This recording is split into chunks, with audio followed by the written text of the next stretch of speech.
来乡亲继续来看海巡署伫8月20日抓到一批无经过检疫的走私鸟，有154只。因为是不法的走私，农委会21号按照着定数，把这鸟咪安乐死。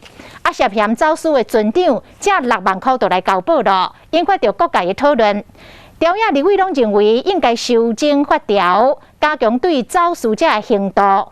针对这个动物安乐死的执行，是不是要有更较多寻求甲变通呢？立委嘛有无同的意见。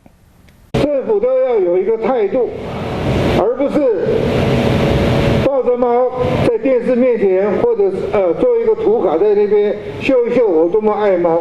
罚款的部分绝对应该要提高。走私154只鸟仔，互安乐死了后，走私者安怎罚？现行法律相关会使罚7年以下，或者是300万。不少人希望修法加重刑责，调查拢有共识。根本之道还是要从限制进口、加重走私法则来着手。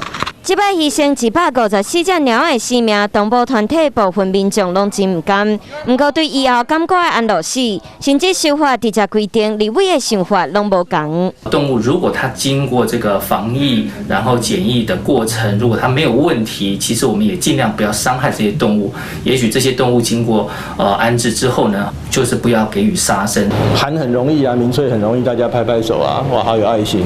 可是你真的拿出版本来，拿不出来啊。动保警察有必要，毛还不是出气包。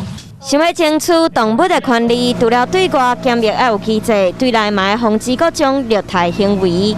154只走私鸟仔，互安乐死了后，动物权利嘛变做大家关注的焦点。